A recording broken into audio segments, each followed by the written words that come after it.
Pakistan stock data channel में खुशामदीद।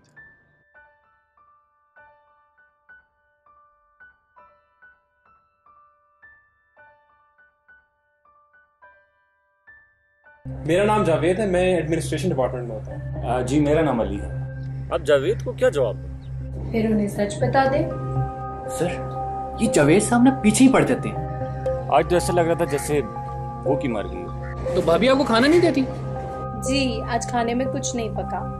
क्या मुसीबत है यार। मेरे ख्याल से अली की तरफ जाना चाहिए। आप आज अभी तक घर नहीं आए? जावेद तुम यहाँ? भाभी वापस आ गई है? आजकल का माहौल बड़ा खुल गया। तो आपने भाभी से पूछा फिर? भाभी भाभी भाभी वो हमने कल वीडियो में डिस्कस किया था, तो एक भाई ने कहा था कि भाई उस पर थोड़ा सा क्लैरिटी दे दें कि कैपिटल गेन टैक्स जो है और डिविडेंड टैक्स का, वो हमने एक बात की थी, उस पर हम बात करते हैं अब। तो ये आप देख रहे हैं, ये एक हम इसको जो हमारी बात थी उसको हम ना एक सिनेरियो से समझाने की कोशिश करते हैं कि देखें कैपिटल गेन के ऊपर आपका टैक्स है 15% और डिविडेंड के ऊपर आपका टैक्स है 15%। इसका मतलब ये है कि आइडियल सिनेरियो में, ख़ुसूसन जब आप प्रॉफिट्स में हैं, तो कोई फ़र्क नहीं पड़ता, आप किसी कंपनी का डिविडेंड अवेल करें तो भी आपका जो है 15% टैक्स कटेगा, और अगर आप डिविडेंड लेने से पहले बेच दें और आपका कैपिटल गेन जो होगा उसके ऊपर भी 15% टैक्स लगेगा, तो वो बराबर रहता है। जैसे देखें ईयर 1 है, हमने शेयर्स खरीदे थे साल के शुरू में 1 लाख रुपए, और साल के आखिर में मिसाल के तौर पर उसकी वैल्यू होगी 1,20,000, तो इसके ऊपर हमें कैपिटल गेन होगा 20,000 और उसके ऊपर टैक्स होगा 15% 3,000 का, और नेट वैल्यू हमारी होगी 1,17,000। लेकिन अब अगर हम ये सोचें कि जी हमने हमारे शेयर की वैल्यू थी 1 लाख रुपए और क्लोजिंग पे भी जून में भी उसकी वैल्यू है 1 लाख रुपए, लेकिन साल के दौरान उसने 20,000 का डिविडेंड दिया, तो जब डिविडेंड हमें मिला उसके ऊपर 3,000 टैक्स कट चुका होगा और हमारी नेट वैल्यू होगी 1,17,000, तो ये बराबर होगा। अब हम सिनेरियो देखते हैं कि हमारा कैपिटल गेन नहीं है, हमारा कैपिटल लॉस है। ठीक है, पहले साल हमने शेयर्स खरीदे, उसकी वैल्यू थी 1 लाख रुपए, साल के आखिर में वो 80,000 रह गए, शेयर की वैल्यू कम होगी और ना उसने डिविडेंड दिया और वो कम हो गई, तो हमारा कैपिटल लॉस हुआ 20,000। ठीक है, और हमारी नेट वैल्यू बनी 80,000। अब अगले साल 2 में हमने, यानी कि साल 2 का शुरू होता है ना 1 जुलाई से, जो टैक्स ईयर होता है, तो उस टाइम पे उसकी वैल्यू थी 80,000, और जब उससे अगले साल का जून हुआ, यानी कि 12 महीने गुजर गए, तो 30 जून को उन शेयर्स की वैल्यू थी 1 लाख। ठीक है, इसका मतलब यह है कि साल 2 में हमें कैपिटल गेन हुआ 20,000 का। ठीक है, और असूली तौर पे उस पे टैक्स कटना चाहिए था 3,000 का। ठीक है, अगर हमारा 20,000 गेन है तो 3,000 का उस पे टैक्स कटना चाहिए, लेकिन क्योंकि हमारा पहले साल में लॉस था 20,000 का और दूसरे साल में गेन है 20,000 का, तो ये NCCPL वाले और टैक्स कानून का भी यही रिक्वायरमेंट है, वो इसको सेट ऑफ कर देंगे, यानी कि पिछले साल के जो 20 के लॉसेस थे वो इस साल के 20 के प्रॉफिट से एडजस्ट हो जाएंगे, तो इस साल हमारे शेयर्स की वैल्यू 80 से लाख हो जाएगी, लेकिन हमारी नेट वैल्यू लाख ही रहेगी, 3,000 का टैक्स हमें नहीं देना पड़ेगा, वो पिछले लॉस को पूरा हो गया। और ये देखें ना, साल 1 के शुरू में भी 1 लाख था, अब भी 1 लाख है, उस हिसाब से ये टैक्स हमें नहीं देना। अब ये देखें, अब हम एक तरफ देखते हैं कि हमारा पहले साल में, ठीक है, अगर हमने ये लॉस हो गया, हमारा 100 से 80 की वैल्यू रहेगी और हमारा कैपिटल लॉस आ रहा है 20,000 रुपए का। ठीक है, ये पहला साल वही वाला जो सिनेरियो 2 में पहला साल था। अब साल 2 में क्या हुआ, उस कंपनी की वैल्यू थी 80,000, ठीक है, साल के शुरू में, और साल के आखिर में भी थी 80,000, और बीच में उसकी वैल्यू जो है ऊपर गई थी जब उसका डिविडेंड उसने अनाउंस किया था, वो एक्स होके फिर 80,000 हुई, तो डिविडेंड उसने दिया 20,000 का और हमने डिविडेंड अवेल कर लिया।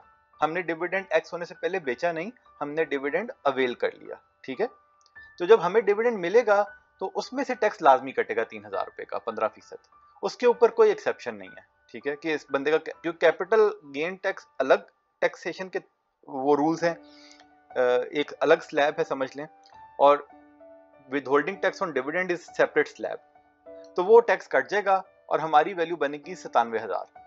लेकिन अगर हमने इसका डिविडेंड अवेल ना किया होता, इसको डिविडेंड आने से पहले बेच दिया होता और इसकी वैल्यू हमारे शेयर्स की बेचने के टाइम पे लाख रुपए होती, ठीक है,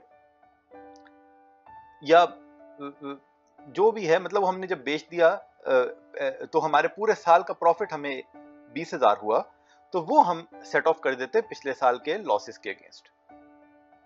ठीक है, आई होप आपको बात समझ आ रही है, मैं क्लियर कर पाया हूं। कहने का मकसद ये है कि अगर आज की तारीख में आप अपनी ब्रोकर से जो है ना अपने स्टेटमेंट लें टैक्स की पूरे साल की, ठीक है, वहां पे लिखा आ रहा होगा कि आपके कितने लॉसेस हैं, और वो क्योंकि जो लॉसेस हैं वो अगले सालों में एडजस्ट भी 2 या 3 साल के लिए हो सकते हैं, वो हमेशा के लिए नहीं एडजस्ट हो सकते। यानी कि मेरे इस साल अगर 5 लाख का लॉस है, कैपिटल लॉस, अगले 3 सालों में अगर मैं प्रॉफिट पे नहीं कमाता तो 3 साल के बाद ये लॉस मैं किसी चौथे साल के प्रॉफिट के अगेंस्ट नहीं एडजस्ट कर सकूंगा, या जो भी उसका टाइम पीरियड है वो मुझे इस वक्त याद नहीं है, वो आप चेक कर लीजिए या अपने टैक्स कंसल्टेंट से डिस्कस कर सकते हैं। लेकिन इसका फायदा जहां तक हमें लगता है सिर्फ फाइलर्स को होगा।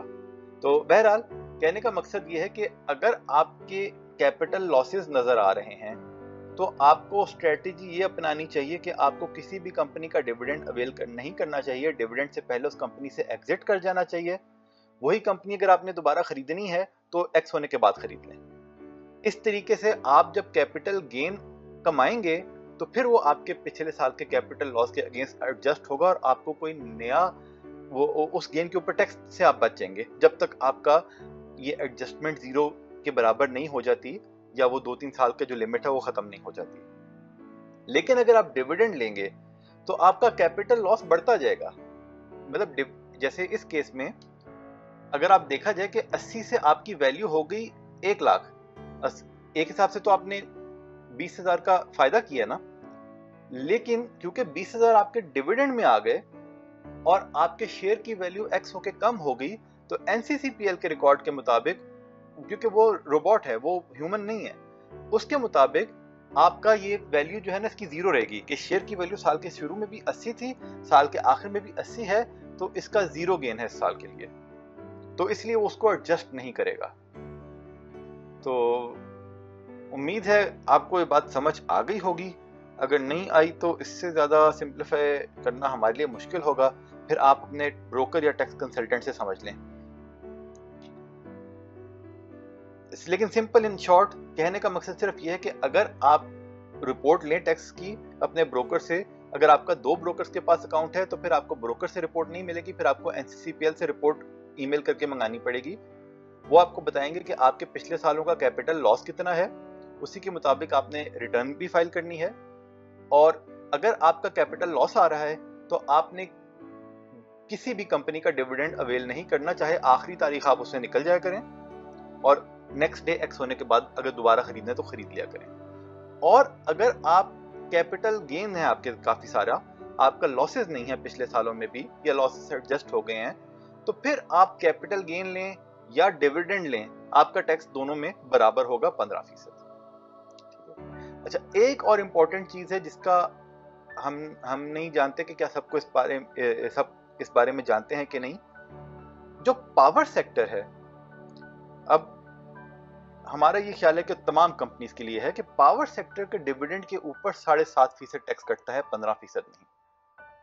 किसी और सेक्टर में ऐसा डिस्काउंट अवेलेबल है तो उसका हमें पता नहीं, क्योंकि हमने पावर सेक्टर के बहुत से कंपनीज के डिविडेंड अवेल किए हुए हैं और आपकी इनकम टैक्स रिटर्न में भी उसका एक सेपरेट कॉलम है कि वो डिविडेंड को सेपरेट रिकॉर्ड करना होता है जिनके अगेंस्ट टैक्स 7.5% है।